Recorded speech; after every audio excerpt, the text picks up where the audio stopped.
go ahead and do introductions. Okay, well, I'm going to start out apologizing. I thought we'd have some more people on here for you. I'm anxious to learn about it because I don't really understand the difference between, like I said, the ROAN and the kin. So Amber is here from both ROAN and kin. You represent both, right? I'll represent And anybody. she's gonna tell us about what's going on over there. So I appreciate that you agreed to or offered to do this. So let you take it away. Perfect. Well, nice to meet everybody. I think you should all show your faces because it's weird to talk to names, but it's okay if you don't want to. So I'm Amber. I'm a licensed clinical social worker. I've been in McHenry County for a long time. Used to do mental health stuff here. Ended up in child welfare for about 10 years. And then, I don't know, got burned out, quit. And like it lasted like 2 months before I got sucked back in because it's sort of what happens when you're in child welfare. It sucks you in. And so back in 2020, so we're officially 2. So ROAN opened in 2020. And it was really, I had known from my time in the department that there was a lot of services lacking for families. And having been an executive director of a visitation facility before, I think we really lacked that here in Illinois. So decided to finally just do the things that I've been wanting to do for a decade. Opened up initially just started last year or like 2020 and doing parent coaching therapy and then some visitation for my parenting cases. And last year partnered with Kids in Need to open up the visitation facility here in McHenry County. So my team has grown a lot this year, and that's been good, but also like come with a lot of growing pains. So I apologize in advance if we've made anyone mad. Like we're trying our best. So we are located here in Crystal Lake, the visitation house itself. My team technically serves anyone, but we have contracts to work with McHenry County and Lake County cases. So I know Stacy's been out to the house before, and actually one of your board members was out last week as well. He came out and toured, Todd did, so he's been here too. But we do provide, we have contracts with the state of Illinois and we work with the courts in McHenry County to provide an array of services. So starting with visitation, which most people are familiar with. So we do that for child welfare cases as well as family court issues. So divorce, substance abuse, mental health stuff happening in that court. We also do supervised exchanges. We don't have that many cases for that, but when families are not able to safely exchange kids, we will provide that service as well. And the visitations we will do here at our facility as much as possible, depending on locations of kids and parents. Court cases, it's kind of non-negotiable to come here, but for child welfare cases, there are still some that we're doing in the community. Just based on logistics, like it doesn't make sense to drive kids an hour and a half here if we can avoid it. And then we also offer parent coaching services and group classes and for parent training and therapy services for both kids and for the parents that are involved in the department, co-parenting stuff for some families as well. So an array of services. You can check out some of them on our website, which is a little bit of a clustered mess, but a work in progress, I like to say. I'll also do parenting capacity assessments for the state. And so those I know have been backed up for a lot of people, but we have a lot of families often referred for PCAs. And so when there's space available, I will do them if it makes sense. If they're families we've been in contact with before through another service, I may decline them just because I feel like it's a conflict, you know, if I've already seen their visits or things like that, or if I've been their therapist, it doesn't make sense for me to do the PCAs, but we do that. I'm guessing the visitation house is probably of the most interest to you guys. You know, visitations, I will say, like the reason I wanted to open a visitation house years ago, like I was the executive director of a visitation facility in another state. And that's really where I saw like how much it was lacking, because that was before I came to child welfare in Illinois. I think we can all agree, or hopefully we all agree, that like reunification, like part of what helps us get there is really good visitation. You know, and I think it was always hard for me to watch visits and see them done in McDonald's, movie theaters, parking lots, even DCFS offices that were just lackluster and not what I think most of us would consider a good place to hang out with amongst ourselves, let alone like our kids. And so I really wanted to create space where families could have the opportunities to build the skills they need. You know, most of the families that we're working with, they're struggling with skills, right? We have parents that are coming in and may not know things, and they don't have opportunities to practice it while their kids are in care. And yet we're returning home kids after they've been visiting 2 hours a week. Somehow we're going from 2 hours to 24, or even 2 hours to 8 unsupervised, and we're wondering why things aren't working well. But they've not really had the opportunity to do the things that they need to here. So here at the house, we have a full kitchen that they can access and cook meals for their kids. There's a dining room table. They can sit down and have meals together. There are 5 separate visitation places technically. So like a living room and then 4 different playrooms. So we could accommodate up to 5 families, but try to keep it at 4 max because it's very busy. And the goal is really for each of these families, they get kind of an individualized plan. You know, yes, the department sends the referral and says they get 2 hours of supervised visits. They've been pretty good about working with us to say, okay, like this parent has done successfully 2 hours, like we want to stretch them to 4, right? Because I want them to do a meal with those kids, or I want them to do homework, or I want them to be able to bathe that baby, or do things that they really need to learn in order to demonstrate capacity to care for that kid. Kind of any of us, again, maybe I'm wrong, but I'm like, I think a lot of us could do 2 hours with anyone's kid and do it successfully or okay enough. When we see these longer stretches, we see some of the fractures and some of the challenges. And that's our goal, right? Not to catch people doing things wrong, but to figure out where the stressor points are so that we can help those parents navigate that. If we have parents that need a lot of handholding, we will recommend a referral to parent coaching and then work with them either in a group setting or a one-on-one setting where they get individualized sort of support in setting up routines, setting up schedules. If we're like, we want to see them be able to do specific things, we will set those things up and visit. So, hey, we have one mom that visits 6 hours every Thursday. And part of that is just got to do a bath with their baby every Thursday. And that's just part of it, right? And that's a great skill for her to learn. We've had, you know, parents that have to come in on, you know, longer nights. They get their kids ready for bed before they go back to their foster parents. So they'll bathe them, they'll put them in jammies, and then foster parent picks them up that way. So it's an opportunity for them to get some of that connection time that they've been missing, but also just learn skills that they haven't had to create routines and stuff that they probably never did at home, or if they did, they just have gotten out of it since their kids are no longer in their care.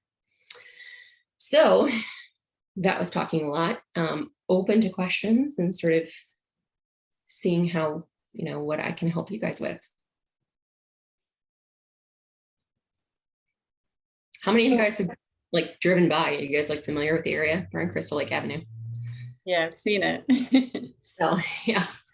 Tell me how, if I'm working with a family and things aren't particularly wonderful like you just described, how would my foster family and natural family get involved with Kin House? How would they access services, things like that?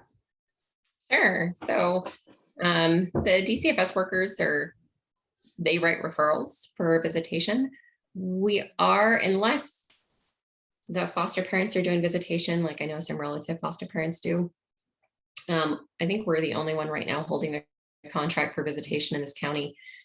So they would just write the referral, the DCFS worker would. For private agencies, it's a little bit different. So your Allendales, Arden Shores, YSB, we have had referrals from them, but it is different because they have to set up contracts with us. They don't have the same access to visitation contracts. They do, though, you should know, have access to our parenting. So that is a lot easier, but certainly for some of the private agencies, they would need to set up a separate contract with us, which is sometimes hard for them. Do any of the agencies already have contracts with you? No, we work, no, that's not true. YSB does. So I have a couple YSB families, and I'm actually set up to talk to Arden Shore again tomorrow. We also work with an Allendale family, but that's a kind of unique circumstance, not really in a contract with them. Amber, can you clarify if there's a referral made? Are there any fees that the parents have to pay?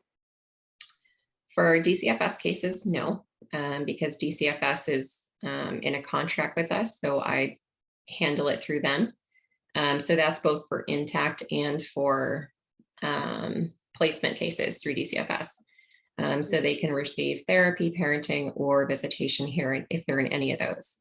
If they're a non-DCFS case and coming in through the family court system, there are fees. And so for visitation, we do invoice each party 50-50 unless a court order stipulates otherwise. So court orders, the judges I've met with in the county, we met with them back in the summer. And so they write their orders specific to identify who's responsible for payment. And if they don't, I just split them. And generally, what are the fees? I just asked because I had a parent who they wanted to do visits there and they said, but I can't afford it. So I don't know how much they are. So I was just No, curious. that's a great question. So if they're non-DCFS, they're $55 an hour. And we do have a scholarship option though. So there is a scholarship through Kids in Need. And so I can send that person that form.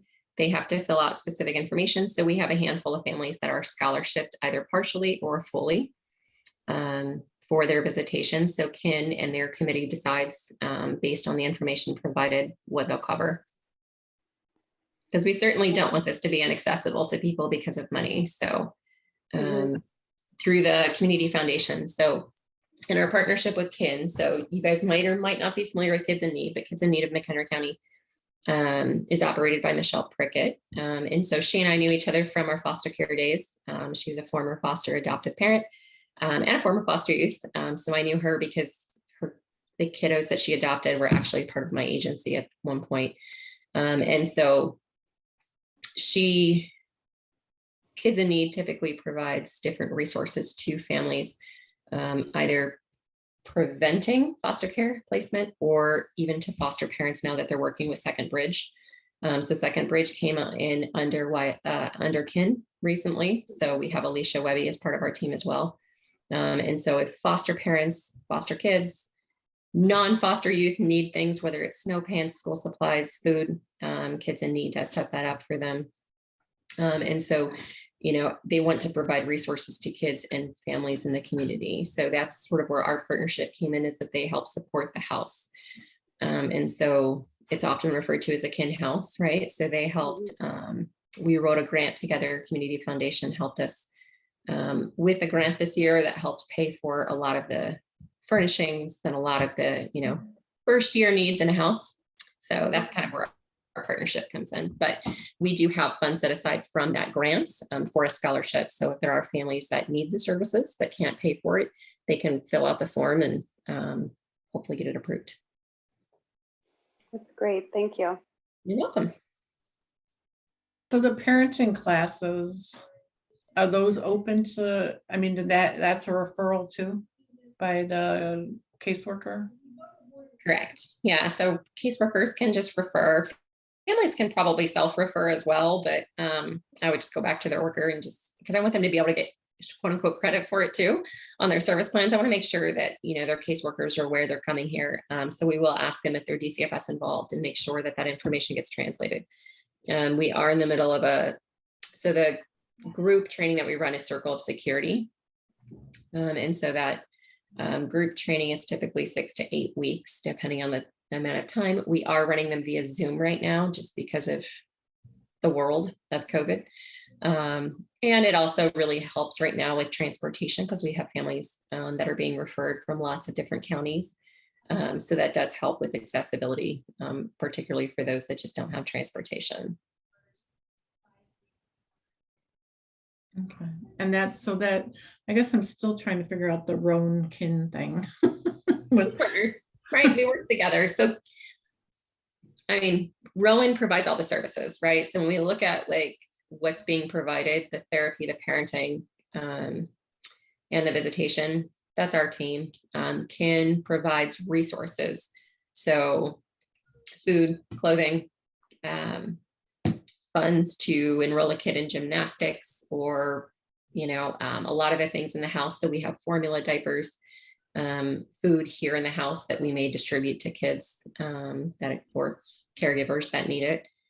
So they are kind of the supplier of all of those things. So anytime I have a relative foster parent or any foster parent need, I'll get what they need, and I submit the kin request form so that Alicia and Michelle can work on meeting those needs for those families.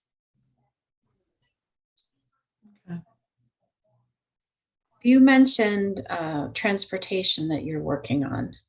Mhm. Is that only to visits at the kin house, or do you also do transportation between other, for other sibling visits or parent visits, et cetera? Yep, we do. So we have the way the contract works with the department. It's a visitation and transportation contract. So we can do transportation as long as it's related to visitation. So those that were familiar with Help at Home before, which is the former contract holder, Help at Home held both contracts. It was a straight visitation and transportation contract, and then straight transport. We don't transport to medical appointments or substance use drops or anything like that, or any therapies. We just transport for visitation purposes, so sibling or parent-child. So that would require a referral. And most of the ones, I have a handful of drivers in McHenry County and in Lake County. And then we're hiring again. So we seem to be doing that a lot. And so we'll kind of add to our cadre add to our team so that we have more people. And then where needed, actually for parents, I will, if they're close enough, I'll just set up, I have an Uber business account that I set up for them to Uber back and forth. If they make a referral for transportation services, what's the geographic area? Is it only to places in McHenry and Lake, or? I wish. I mean, I think you guys all know, right? I mean, if you've been here long enough, you know that, like, unfortunately, kids are being placed all over, right? So if it's a McHenry County jurisdiction case, it's possible that that kid is living in Chicago, Springfield, Freeport, right? I mean, there's lots of different places. So if the department sends it, we will do our best to make it work. I will work with some of the other contract holders in those other counties. So like right now I'm working with a kid that is in Freeport coming here for visits. So we are trying to collaborate with that other provider as well, just to see if we can share some of that. So they do one route, we do the other.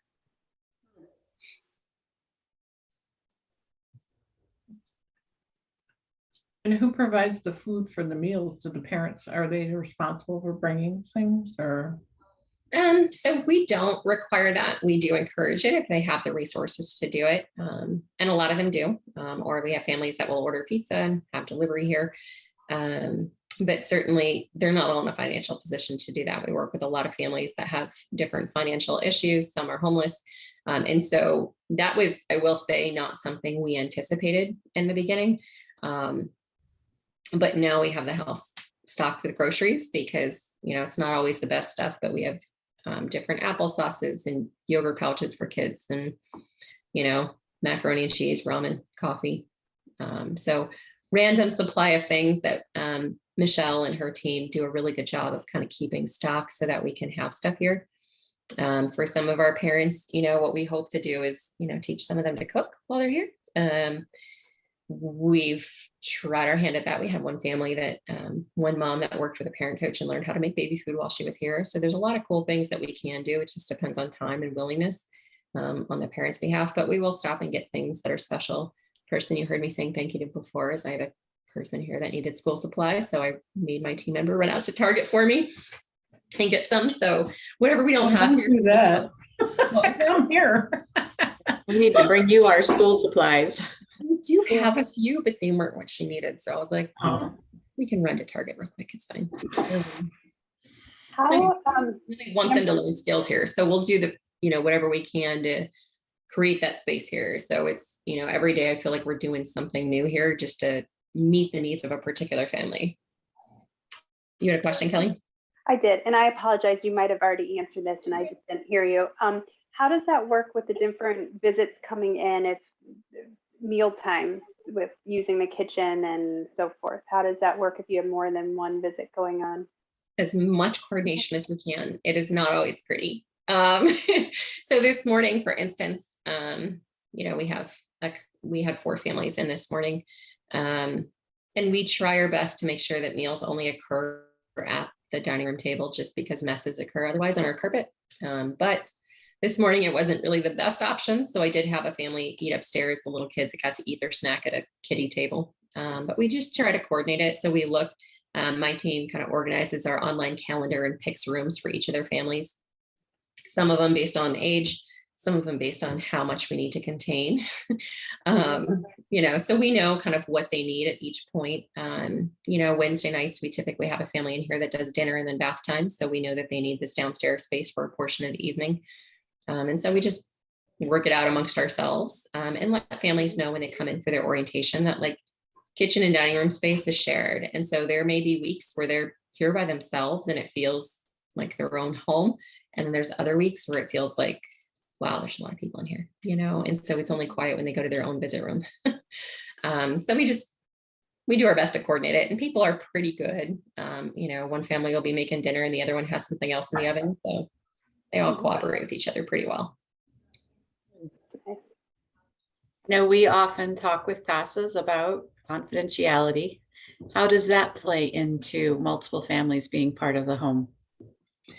So all of them sign intake paperwork at the beginning.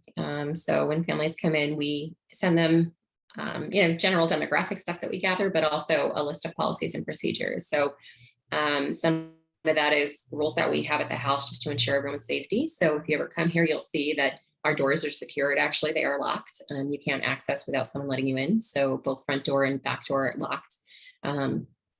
We have separate entrances and parking for custodial and non-custodial parents. And so that also just sort of eliminates any sort of run-in. And we do this a lot because we have lots of families with different orders of protection, or maybe foster parents and bio parents don't get along, right? There could be those kind of situations. So same thing, part of that is confidentiality, like being mindful of everyone's here for a different reason, right?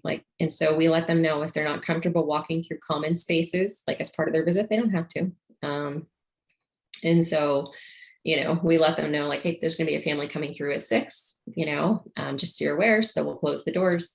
We have sound machines in the space so that they can all kind of have their own privacy.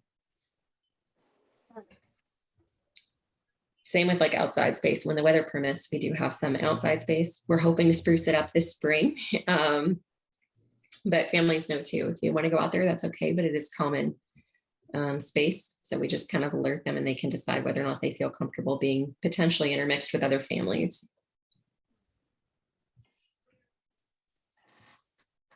So in the world of social work, family first is a big deal. Mm-hmm. Can ROAN kind of play into that up and coming part of things? So, because we're not technically a placement agency, we're somewhat immune to requirements, but I think the biggest thing with family first, right? There's a lot of push towards making sure families are getting the services they need. I think the benefit that we have is my history in mental health and child welfare has at least, allowed me to see like where a lot of the gaps are.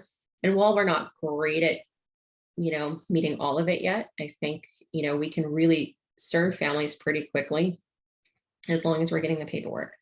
And we want to see families successful, right? We have some of our McHenry County cases that are growing to, we have a good relationship with these Woodstock workers and we want to see them have more visitation, right? Like we'll do our part to get there, but here's what they need. Or, hey, we need this parent to be seen here for 5 hours a week, right? If she has a substance use issue, we want to see that she can be sober over a longer period of time and whether or not it works, right?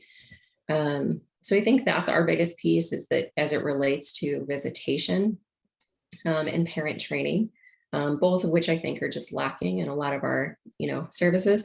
My goal is at some point, and again, like I have a lot of pipe dreams, but my goal really is that as we continue and we build our infrastructure here a little bit more, right? We have gone through a lot of growing pains this year, but I'd like to get to the point where basically the department at the time of placement, that we are notified immediately.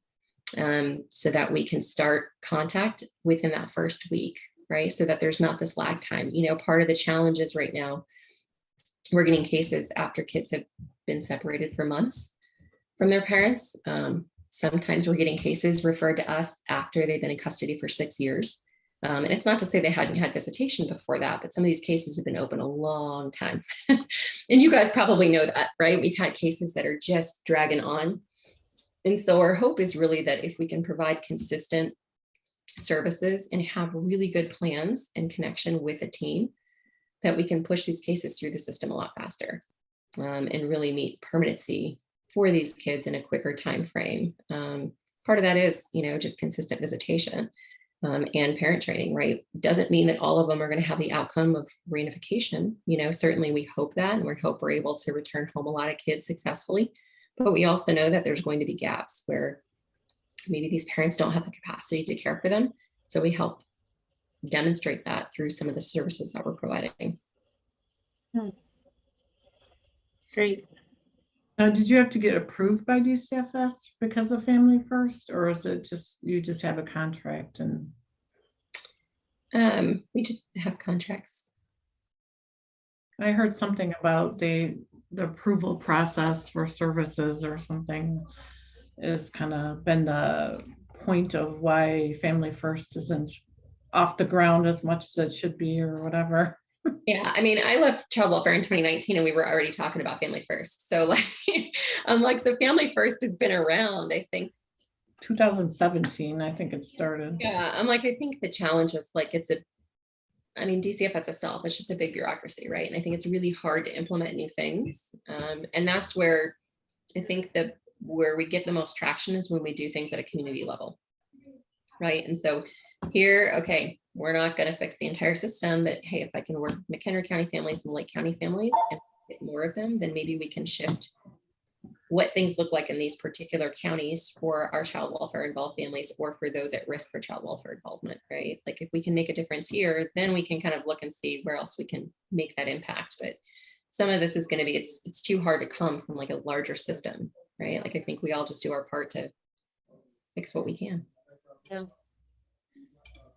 How'd you end up picking McHenry and Lake as the counties that you're involved with? Well, I live in McHenry County, so. Okay. I was here, so we were already, operating here. And so just for my own logistics to start a house here made more sense. Lake County needed a contract holder as well. And I was familiar with Lake County when I had done child welfare in the last few years. That's where I spent a lot of my time. Very different than McHenry County. The numbers out there are astounding. So it's been fun, but I knew a lot of the team out there. So it worked out that, and hopefully we'll be able to create a visitation center out there soon.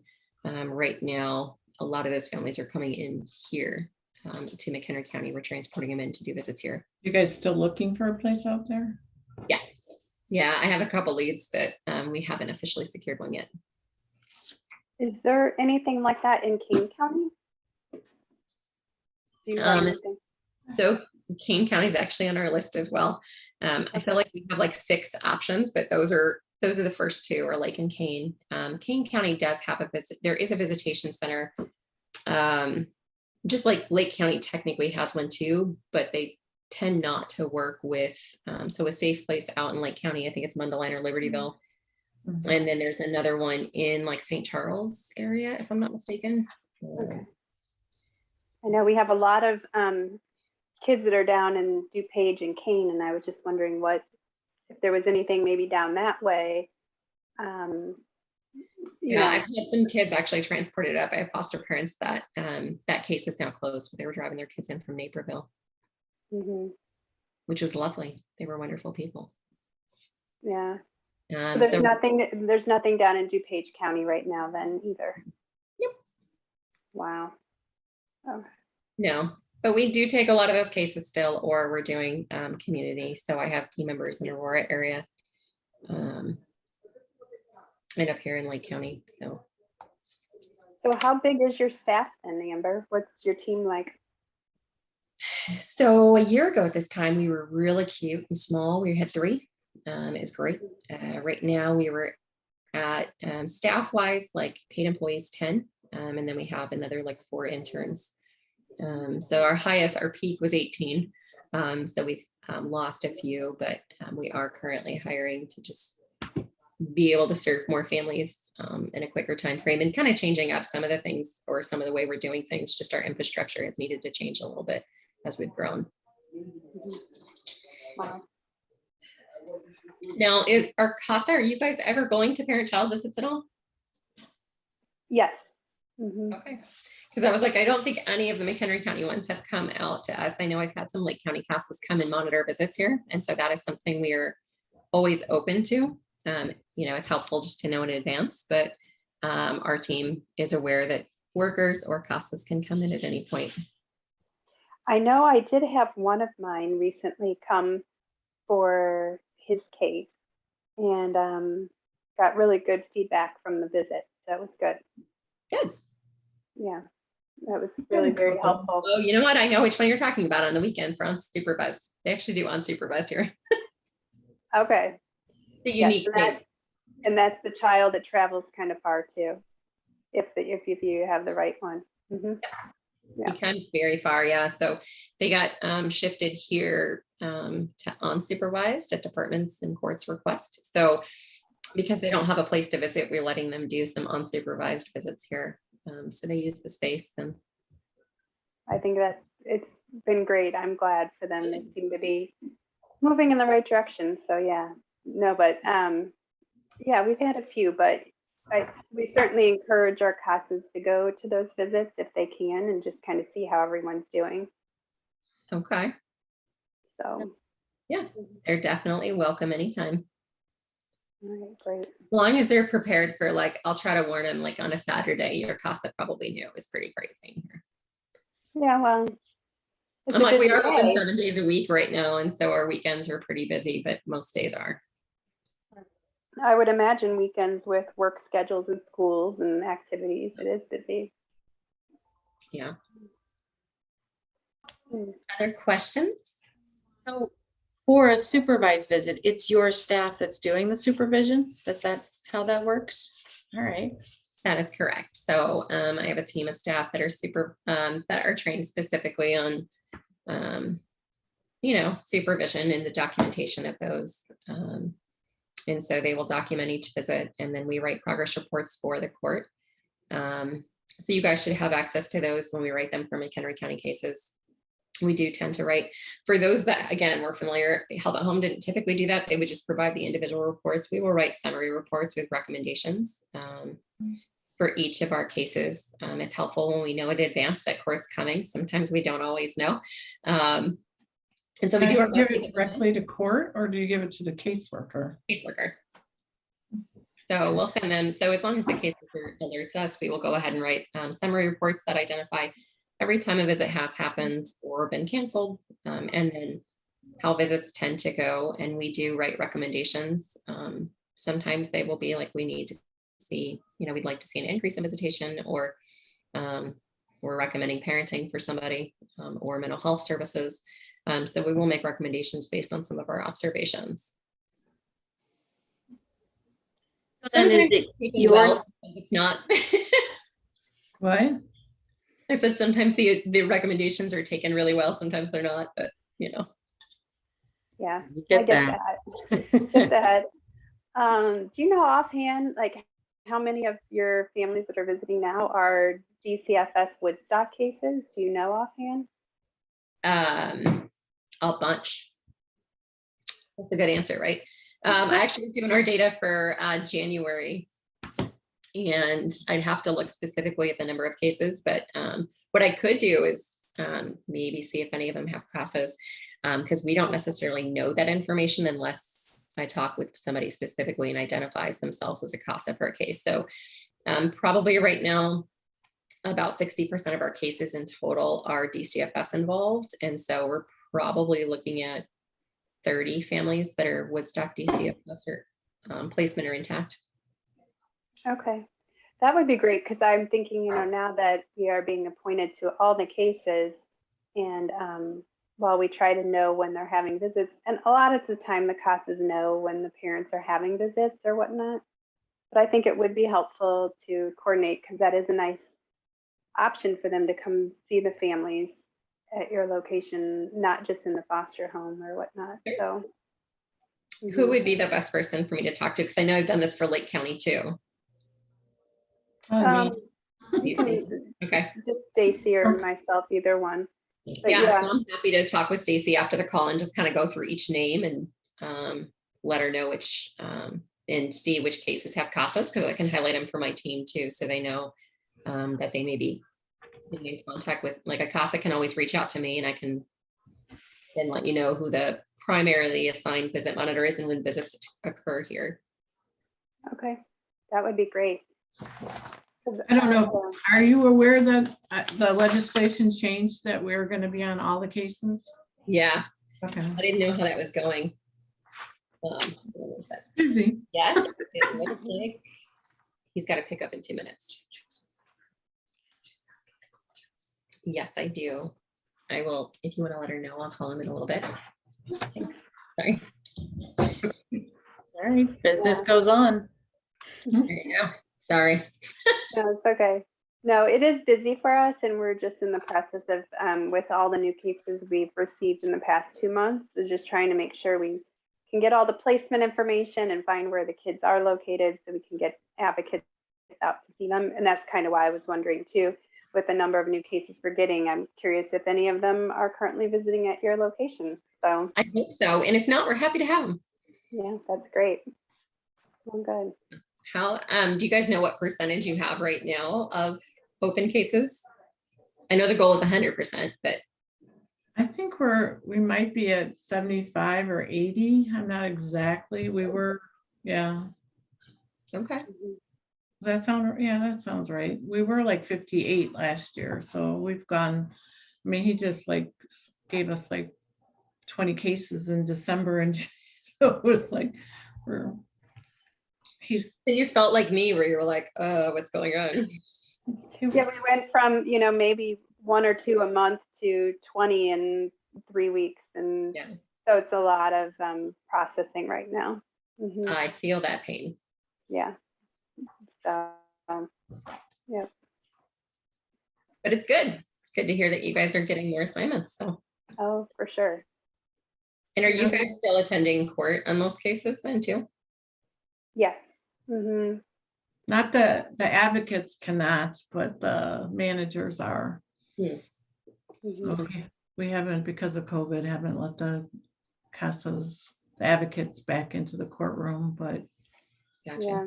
The judge is limiting the number of individuals in the courtroom. So he did put us on Zoom at the beginning of January due to COVID. So we are able to have 1 staff member in the courtroom and then the remaining staff on Zoom.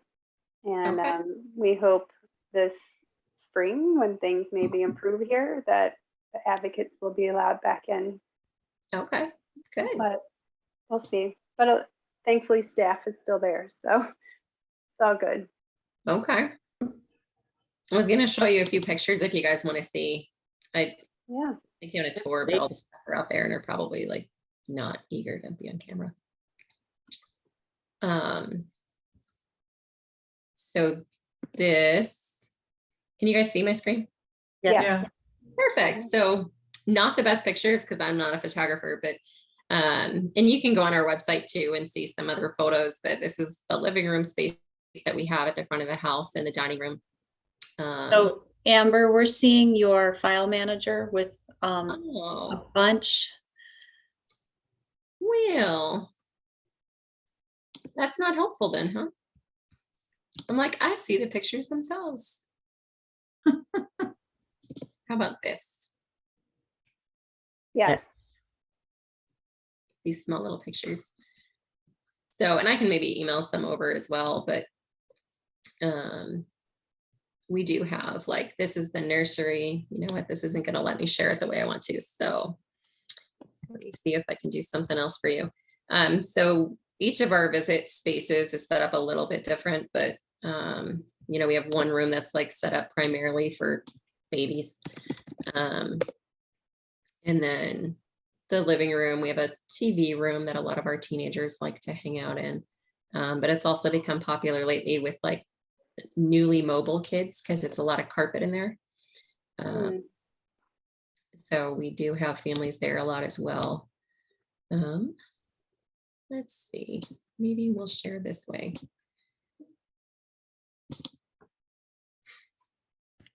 So this is our website. Maybe you can see that. Yeah. All right, so this is our building. It has a new pretty porch where if you drive by, it looks really good now. The porch was a little rough for a minute. And you can see a couple different photos of that space here. So this is the living room and a professional photographer. TV room. This I call my puppy room because of the puppy picture in the dollhouse room. So 5 room play spaces. This is the back patio where families can wait, where parents can wait, and then the nursery. So Alicia, you saw a few pictures since I can't give you a full tour, but you are welcome to come by. If I know you're coming, you're welcome to come by anytime and take a tour. That would be great. Stacy's been here. It was a long time ago, so it might look a little different, but Yeah, I didn't see all the furniture before. it changes a lot. We're actually going to come in and probably modify a little bit. Like as you're here, like things just get shifted and we learn lots of things. We put up more baby gates, all the good stuff. Great. Other questions or things I can help you with? No, this has been very helpful. I appreciate it, Amber. This has been informative and helpful. Good. And I can, I don't know if you guys are ever in the office, like I'd be happy to drop off like brochures or something, Stacy, if you'd like that, or for both Ken and for Rowan. So you guys know, so if you do have families you're working with too that have any resource needs, if you go to the Kin website, it's kinmc.org, so kinmc.org. You can always do a social worker request on there, which is now working through Alicia Webby's program at Second Bridge. So that way you can get kids any supplies they need or anything like that.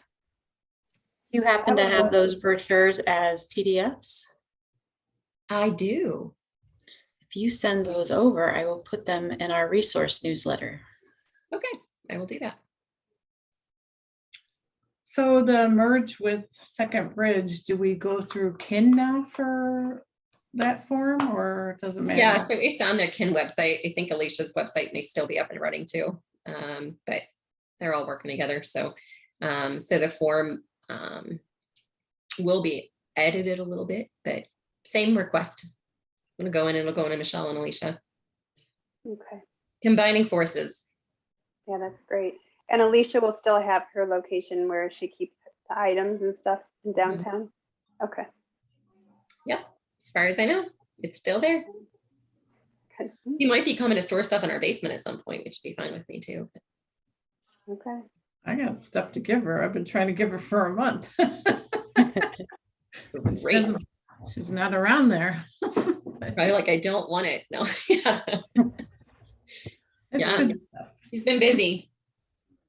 Yeah. Good thing.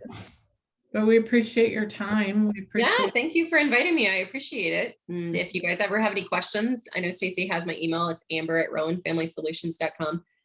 Welcome to email me with any questions or, and I'll try to catch up with you, Stacy, maybe later today or tomorrow. And we can see if any of the cases that we have, you guys are already assigned to.